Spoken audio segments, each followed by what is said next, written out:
सबसे बड़ी अगर उनकी ताकत है उनके अस्त्र शस्त्र रहे, तो हम तो अपने अतीत के गौरवशाली पक्ष को जीवन करते हुए हमारी सरकार ने हर एक त्योहार, जिस त्योहार से हमको परंपरा से भी सीखने को मिलता है और भविष्य के पाठ सीखने का मौका भी मिलता है। इसलिए शस्त्र पूजन के पूरे प्रदेश में कार्यक्रम चल रहे हैं। मैं अगर इंदौर आया हूँ तो हमारे कई मंत्रियों ने अलग अलग जगह पर, मंत्री, सांसद, विधायक, हर स्थान पर शस्त्रागार में हमारे अपने इस पूजा के माध्यम से माँ अम्बे से कामना करते हुए कि शस्त्र भी हाथ में रहे और अनुशासन के दायरे में लेकर के हम देश के दुश्मनों से, प्रदेश की दुष्ट विराधन शक्तियों से सदैव विजय प्राप्त करते रहे। आज इस अवसर पर मैं प्रदेशवासियों को अपनी ओर से बधाई भी देना चाहता हूँ। इन त्योहारों पर हमारे द्वारा हिंदी का दायरा बहुत अच्छा है, लेकिन जाने अनजाने हमसे भी हमारे मूल त्योहारों की कमी रह जाती है। इन त्योहारों के तो बधे होना चाहिए, जो त्योहार और पर्वों में अंतर होता है। त्योहार हमारे लिए पर्व, जैसे एकादशी पर्व, नवरात्रि पर्व, हमारे जन्माष्टमी पर्व, रामनवमी पर्व, इन पर्वों की मंगल तिथियां होती, इसलिए मंगल तिथियों पर मंगल कामना देना चाहिए।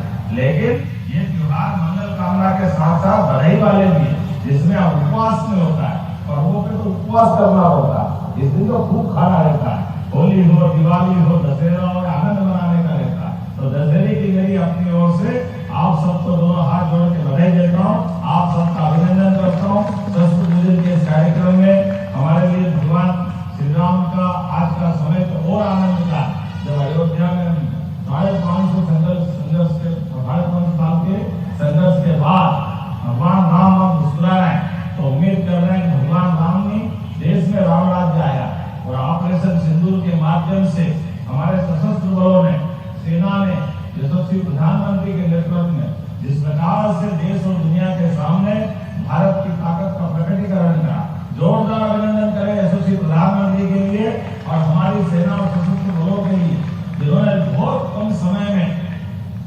हमारे एक ऐसे पड़ोसी देश जो जब देखो तब मानता नहीं, लेकिन हमारी सेना हमारे देश की आम जनता के साथ सदैव खड़ी है। उनके सुख दुख में, उनकी कठिनाई में, ऐसे समय में उनके किसी भी आक्रमण का जवाब देने में हमारी सेना सक्षम है। तो असत्य पर सत्य की विजय के इस महापर्व की मेरी अपनी ओर से बधाई। हम सब भगवान श्री राम के उस काल से लगा करके, जैसे महिषासुर मर्दनी का मैंने समय बताया, सबको स्मरण करते हुए शस्त्र पूजन से विजय भोग का आशीर्वाद हमको मिले, परमात्मा सदैव हमारे हाथ में विजय दे। इसी भावना के साथ एक और चीज जोड़ी है, यहाँ चैट जीपीटी के माध्यम, कौन सा दिया आपने, एआई चैट बॉट के माध्यम से एक नई योजना लॉन्च की है, जिसके माध्यम से हम अपनी सेना के समान हमारी पुलिस का भी जनता के साथ जोड़ करके उनके जीवन में जब कभी कठिनाई आए, तत्परता से जवान उसमें आधुनिक संसाधन के साथ उस दिशा में मदद करें। मेरी अपनी ओर से इस नई योजना की बधाई। और जैसा कि उल्लेखनीय है, हमने अपनी सरकार में तय किया है कि हमारे पुलिस के अंदर लगभग 20,000 से ज्यादा पदों की भर्ती हम करने जा रहे हैं। चरणबद्ध रूप से 7,500 पद हर साल भरेंगे। सभी स्तर के मेरी अपनी ओर से पुलिस जवानों के लिए भी बधाई देना चाहता हूँ। हमारी सरकार के माध्यम से सभी विभागों को लेकर के ठोस नीति बनाते हुए से काम करें।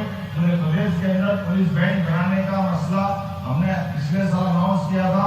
लगभग हर जिले केंद्र पर हमारा सशस्त्र बल के साथ पुलिस जवानों का भी बैंड का दस्ता होना चाहिए।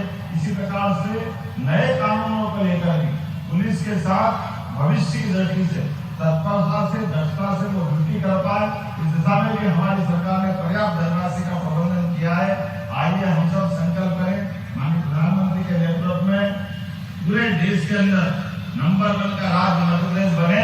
एक बार फिर मेरी अपनी ओर से आप सबको इसी सारी बातों की बधाई। बहुत बहुत धन्यवाद। भारत